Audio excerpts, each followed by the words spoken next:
And a lot of people are saying Dak's under more pressure than any player this season. Are you on board with that?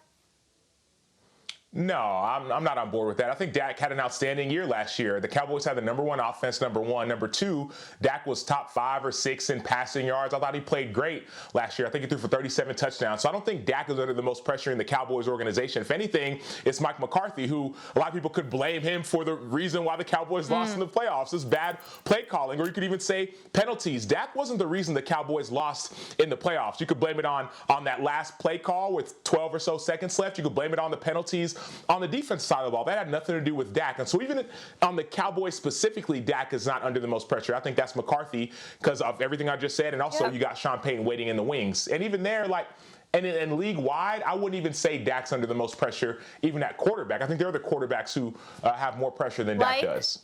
Give me those names before Key jumps in.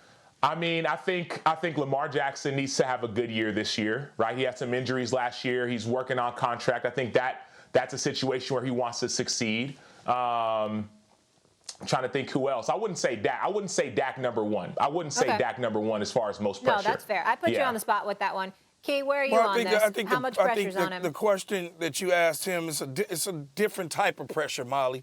Dak Prescott certainly has pressure, and a lot of it. Aaron Rodgers would be the #1 guy in my book that has a lot of pressure on him as a league-wide. But then when you get to Dak Prescott, he is weighing the star. They did give him $150 million. The coach is on somewhat of a hot seat. So all of that falls on his shoulders to be able to deliver. If he can't deliver, then the coach is probably going to get fired. Then they're probably going to try to get Sean Payton if Sean Payton isn't looking at the Chargers.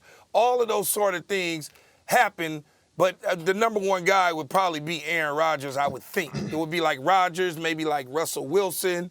Lamar's not even in the equation to me. I don't even know what you're talking about there, Sam. Lamar, what pressure is Lamar under? Well, I think you're working on well, before I get to Lamar, quick on Lamar. I think you're working on a contract this year, and so let's say you're betting on yourself. I get it. Let's say you want to bet on yourself this year, and you don't have as good of a season this year as you did last year. I think you probably lost a little bit of money. I think that's a real, actual thing. So I would put that in a situation of feeling pressure. And then secondly, what I would say with Aaron Rodgers is I don't think Aaron is under a ton of pressure. I think he's got back-to-back MVPs. I think he just signed a contract that's got $50 million a year for the next 3 years. So I think he's sitting pretty right now. And also he just lost his #1 receiver. So it's I don't even have my best guy. So even if I don't play as well as before, I lost my #1 receiver. He's under immense pressure, even though he's won MVPs. He created a hostile environment because he created a hostile environment in the offseason a year ago. He's gone. He had two straight #1 seeds and went home, didn't advance. On top of that, he's trying to surpass Brett Favre as the guy in Green Bay who's gone to at least 2 Super Bowls when Aaron Rodgers only gone to 1.